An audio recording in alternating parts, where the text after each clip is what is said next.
There you go. So yeah, Henry Knox, Secretary of War under George Washington. And yes, we do know him from the Revolution.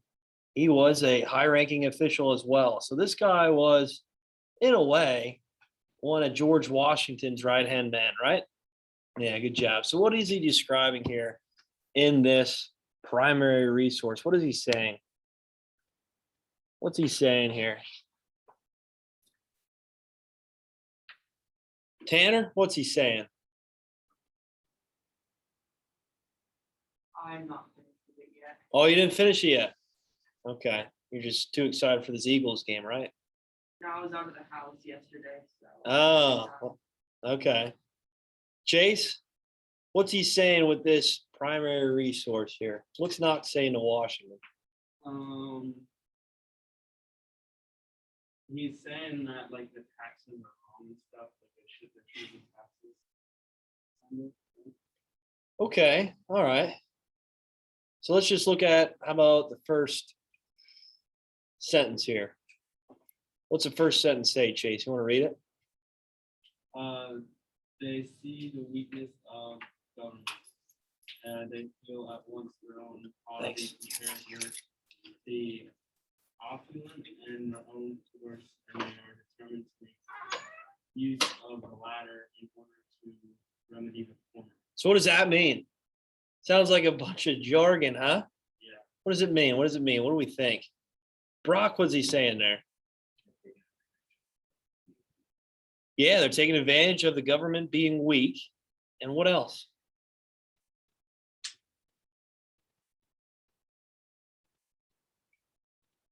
What else? Brock?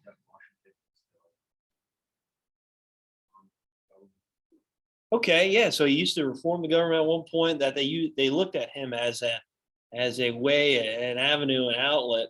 And now all of a sudden it looks like the people are going to take really matters in their own hands, right? That they are going to form together. And he says right at the end, make use of the latter in order to remedy the former. So the former, he's meaning the government. Okay, this weak government that the people already know it's weak. And he said, well, they're going to come together and they're going to rebel to the point where it might break down this weak government. Okay, so that's kind of scary, isn't it?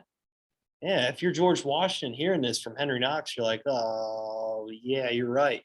It's like almost having some sort of leadership role, and it's like you're failing your own people, and your own people are grouping together, and they might outlash against you, right? They might at some point really be the ending of it, right? Ending of your own government. Good job. So let's continue on here. Let's finish this up here. Madden, how about you read the right here at the end of this first paragraph? So start their creed and then end there.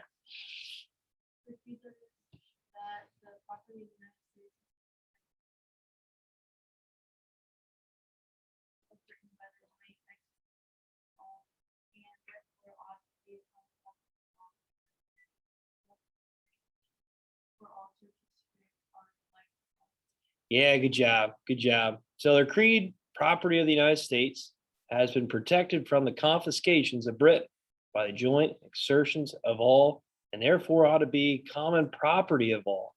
All right. So he's saying, yeah, this land that we obviously took from Great Britain, this was theirs originally. Okay, this was theirs originally. And we all know the issues that started this Revolutionary War, the taxation, the lack of representation. And he's saying, well, this is ours here. Okay. No government can step in the way and say that they own this property, own this land, and tax these people for these things that they already fought for, that they already gathered. Okay. Yeah, this new government came together to push out the authoritative, obviously, Great Britain. Yeah, right. And with that being said, they're going to do anything that they can to try to take that back and to try to fight back against these taxes. And I think it's pretty clear. He says, our government must be braced, change, and alter to secure our lives and property, saying that we need to do a better job on our end to make sure that these people are supported, that they are protected, and that we can do right by them. Okay. Does that make sense? All right.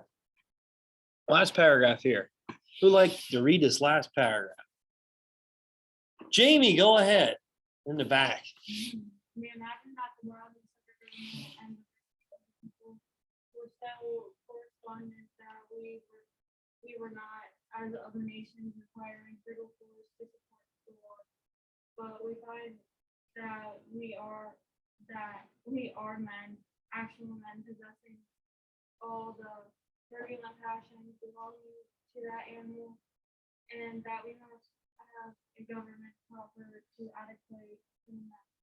Yeah, good job. Good job. So he's pretty much stating what? What is he stating here? His last paragraph. What's he saying? Sarah, what's he saying in his last paragraph?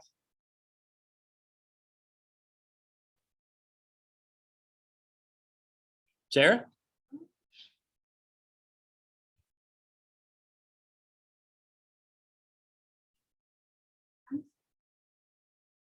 You're so tired? Is that what he said?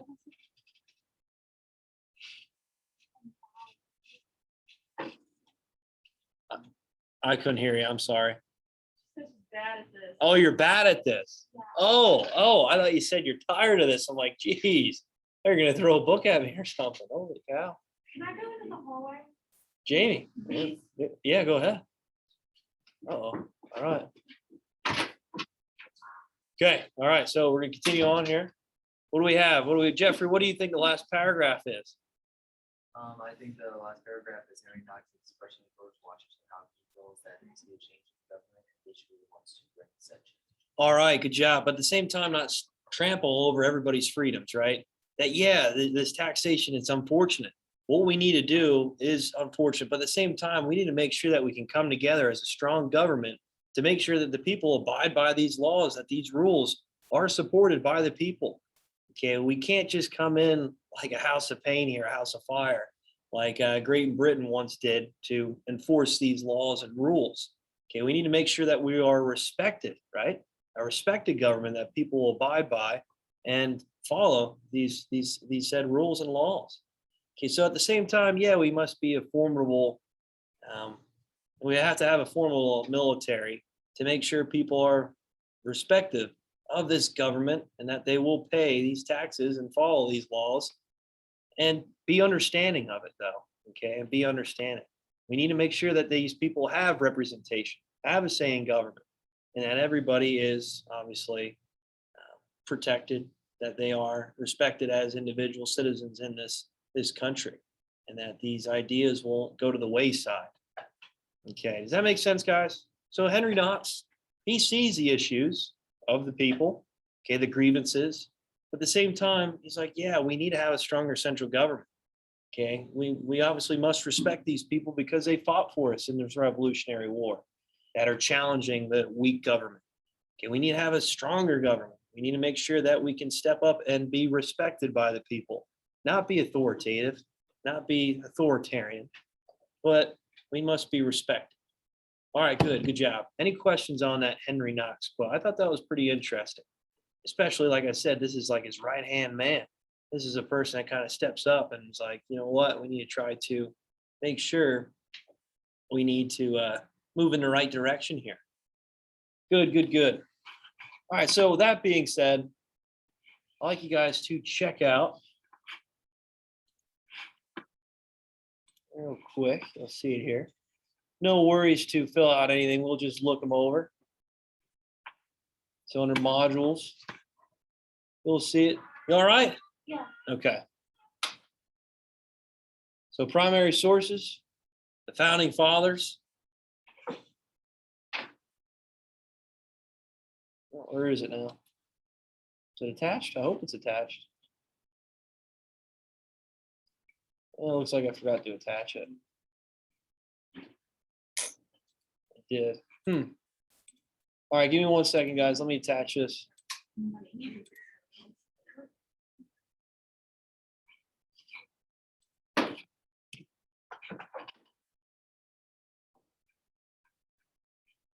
Oh, that's where it is. Sorry about that.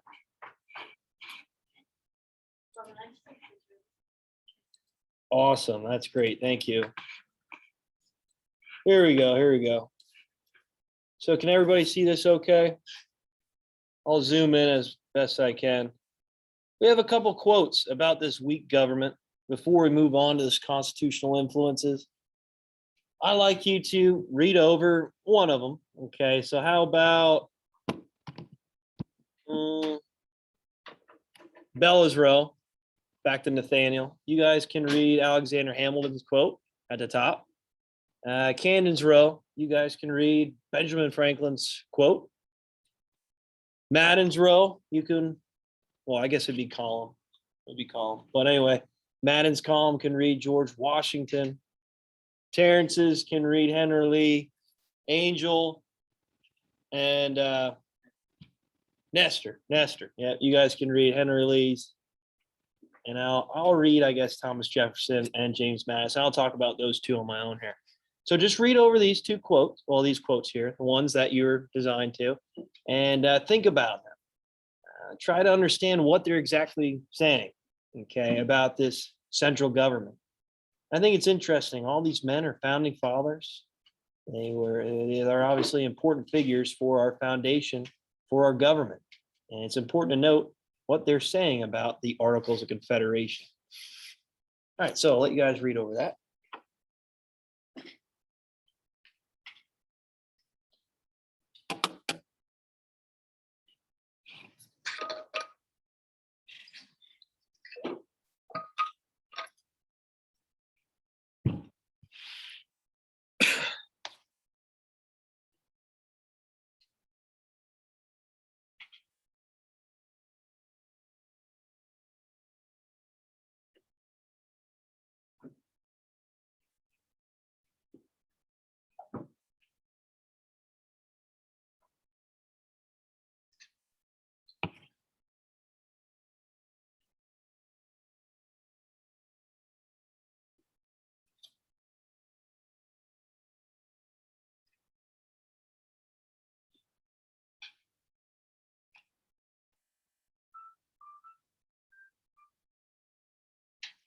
Phone call.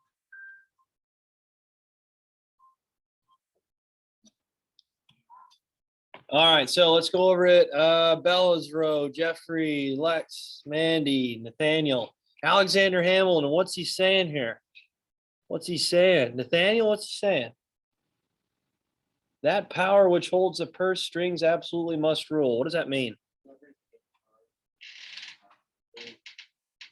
Yeah, whoever's really controlling the economics, right? Whoever's trying to pay back this debt, this war debt that we have from the Revolutionary War, they must rule. They must have the say, the final say.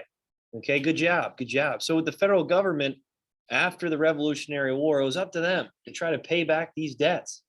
And he's saying, well, whoever controls the purse, right? Whoever controls the flow of money, the economy, they make the final decision.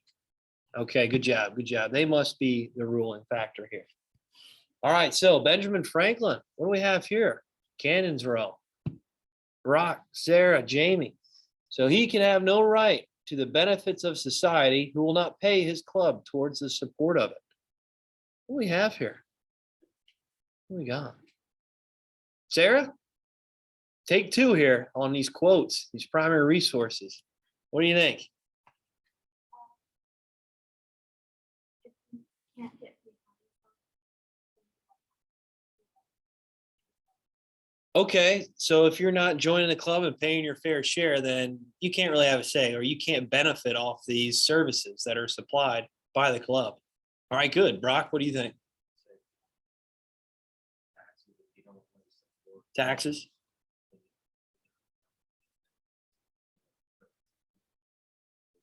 Awesome. Yeah, good job. Good job. So in reference to taxes, right? If you're not paying your fair share in taxes, then why should we protect you, right? Why should we supply public services of education, of transportation, of you name it, all the public service I mentioned in that first chapter to you, right? You don't get to have that benefit. Does that make sense? Yeah, that makes total sense. All right, Madden's group here, George Washington. What do we have here? 13 sovereignties pulling against each other and all tugging at the federal head will soon bring ruin on the whole. Tanner, what do you think? If you keep pulling against everybody else, you'll ruin it for everybody. Okay, yep, good job, good job. So he kind of symbolized the 13 states all pulling in one different direction. And at the middle is the federal government. And if that knot, let's say that knot breaks, what happens to those 13 states? They all fall through, right? They all kind of destroy, and they all get destroyed. Madden, is there anything you add to that? I would put that like the certain policies, they're not all agree on the same thing. Fighting this, that they might all agree. Yeah, good job. Good job. If they all can't agree on the head, right, then they're all going to perish, right? They're all going to fail. Okay, this Revolutionary War would be fought for nothing. Okay, they need to have some sort of commonality, a common ground with this central government. Good. All right, Henry Lee, Terrence, Chase. Yeah, Carla, what do we have here? So every nation we read of have drank deep of the miseries which flow from despotism and excessive liberty. Let's just the happy medium is difficult to practice. What do we have? Jace, what do you think for Henry Lee's quote? Like the goal is to kind of keep everyone happy, but it's not easy to stand for everyone. Okay, all right. So you're saying there needs to be a balance, right? Okay, good. Terrence, anything you add to that?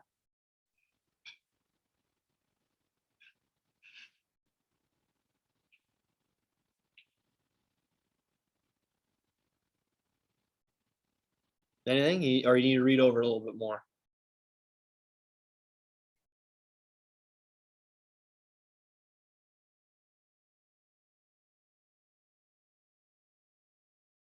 So it's like they're not trying to be like other nations that have like failed or like have bad systems. And they're trying to Good. keep everyone happy, but it's kind of difficult too.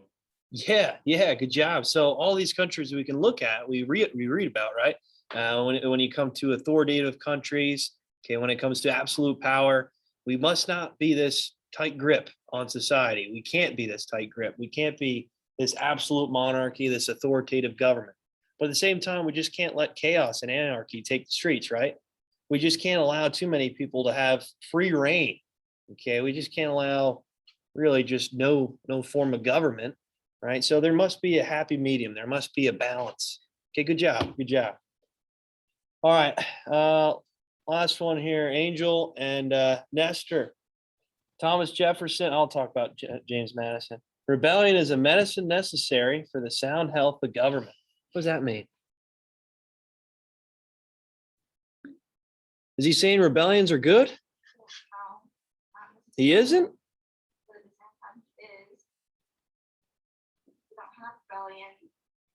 How are we going to solve the issues then, right? How are we going to solve the problems? Yeah, so he's talking about, you know what, here and there, we might need a rebellion, okay? We might need a revolt. We need to make sure that these grievances are expressed by the people and that they are followed through by the government's end. Okay, these rebellions that do occur, they happen for a reason. And something needs to be solved for the people to make sure that these rebellions don't continue to happen. Right. So if you guys ever go to Washington, D.C., check out the Jefferson Memorial. It's really cool. There's a lot of quotes on the wall, and he describes about how, you know what, we need to make sure that we're a country of really revolts. We were a country of revolts, of rebellions, a part of our history. And that's the way we became a government, what we know of today. The best the world's ever seen, literally.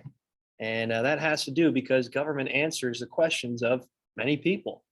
You know, in some cases, you might not think so. But in all reality, okay, we have the ability to make sure our voices are heard and that these grievances are expressed and that these people have these protected rights by the government. So check it out sometime. It's pretty cool, his memorial. You go down to DC.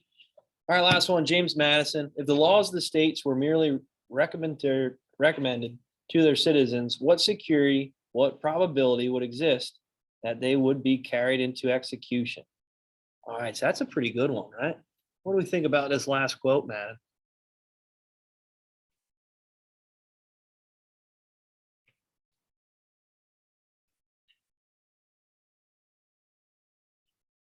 What do we think here?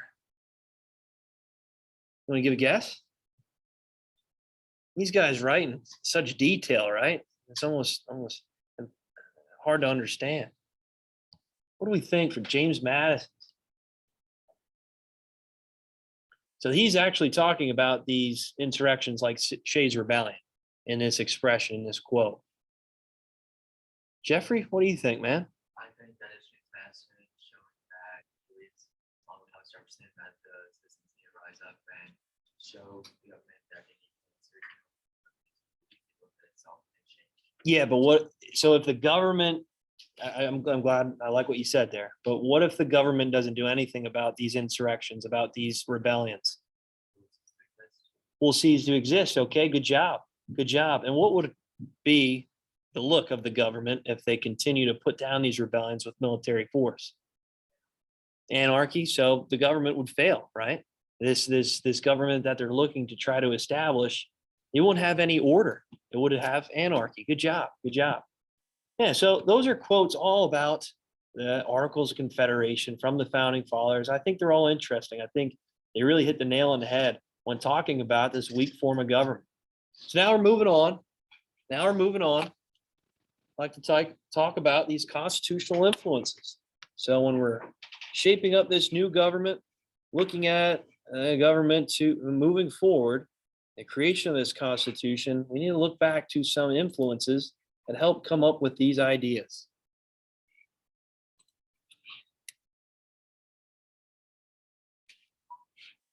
All right, there we go.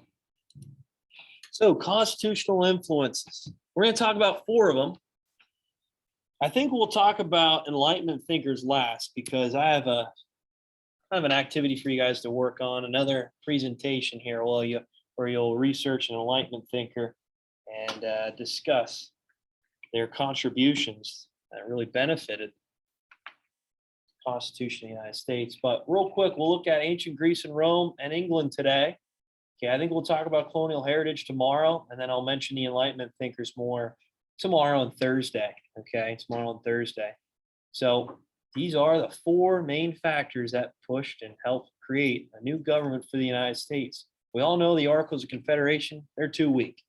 And we already know the 6 weaknesses to the AFC. So we don't have to mention that too much more. But now we needed to look at constitutional influences. What's going to shape us moving in the right direction? Okay. And still to this day, we refer back to this Constitution, the supreme law of the land. We mustn't forget, right? This is the most important document in world history that government and people obviously have a share, have a bond between, where these rights are given to the people above the government, right? Above the government. Many people argue and say that this is the most important piece of paper the world's ever seen, the United States Constitution.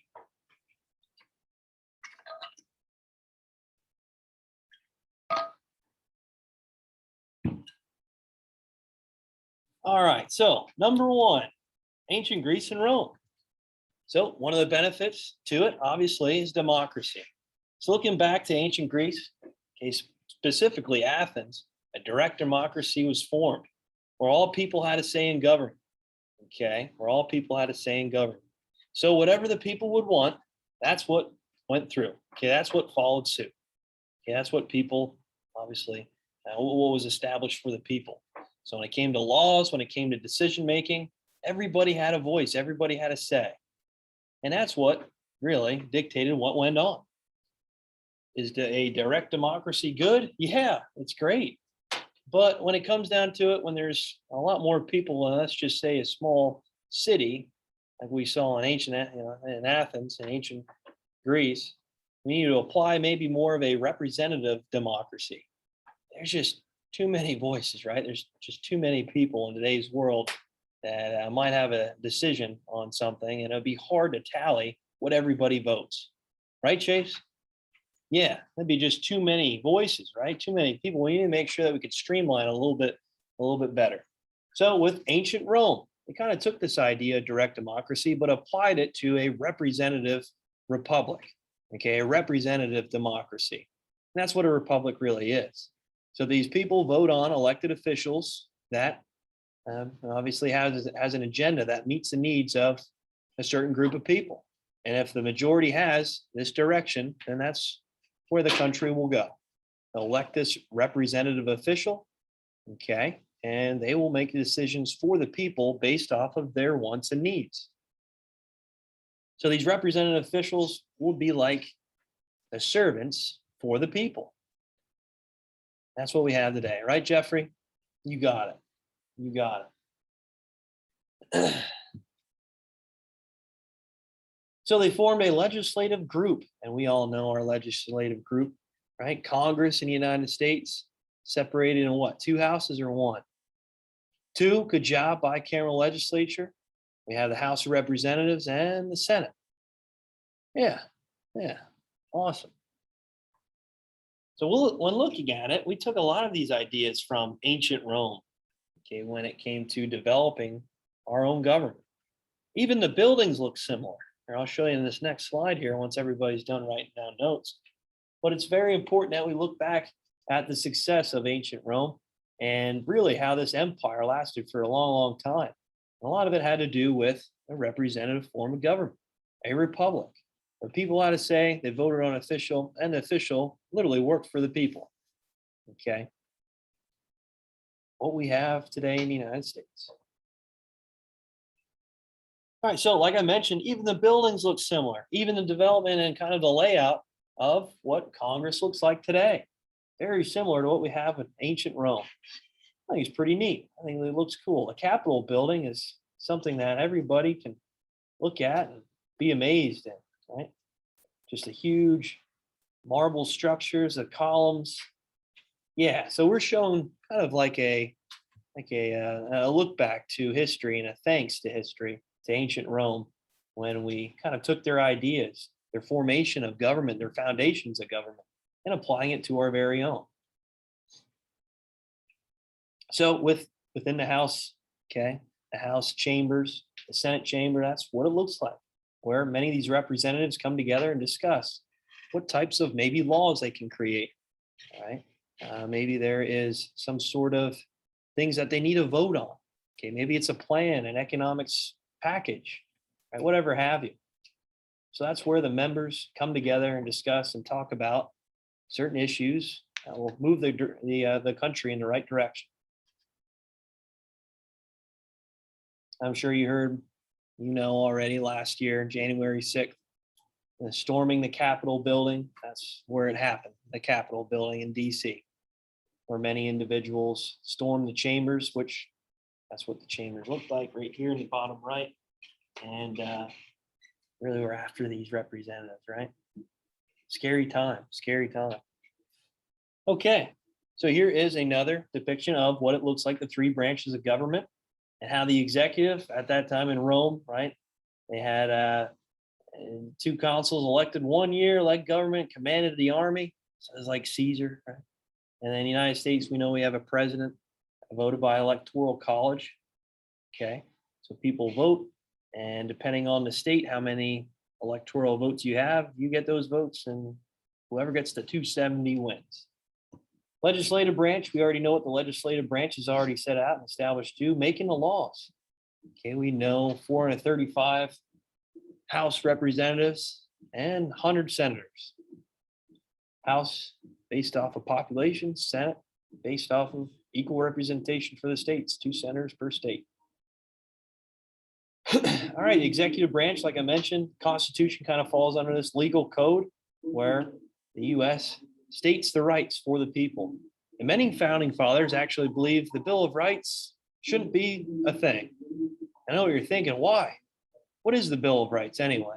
What is the Bill of Rights? What is it? Terrence, what's the Bill of Rights? The first 10 amendments, good. Many founding fathers said, why do we list these rights? They should be understood. Do we have to list every single right to our citizens? This Bill of Rights would be extremely large. That's why the 9th Amendment says anything not expressed or written in the Constitution here in the Bill of Rights is granted to the people, right? That's why the 9th Amendment was created. And again, that's why a lot of people are like, oh, what? Do we have to list every single right that people have? This is unbelievable. So I think that's kind of funny fact for you. Judicial branch, we know, is the Supreme Court, okay? And how these Supreme Court justices are chosen by the president and voted on by Congress, by the representatives. All right, last one here. English influence. So when we look at democracy, we look at the republic, we think back to ancient Rome and Greece, okay? And even the building structures and how our government comes together in Washington, D.C. We can thank ancient Rome and Greece for that. Now, the English influence, I know what you're thinking. We broke away from Great Britain. Why are we looking back at their government structure? Well, they were very successful for hundreds and hundreds of years. And when it comes down to it, they were the strongest nation at that time. And they'll continue up until right around World War I, when Germany's rising as a power, as the United States is rising as a world power. And then World War II, you'll see the Soviet Union, United States kind of stepping past Great Britain. But yeah, they lasted a very, very long time, still a strong country, strong nation. Their government is reflected of that. So the Magna Carta, the English Bill of Rights, England's unwritten constitution, and the use of common law are all influential factors that help promote change and a background foundation for the United States government.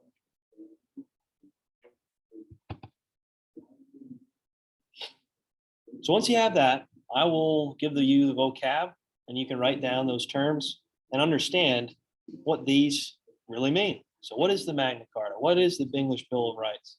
What is England's unwritten constitution? So I'll let you guys write those terms down for your own then. Does everybody go to this slide? Can I move past it? Yeah? All right, cool. So here are the terms, and you guys can look up those on your own. No, not that. Yep, there it is. So Magna Carta, English Bill of Rights, and the unwritten Constitution. You guys can write those terms down. You look up the definition, and I'll go to the news so I don't forget.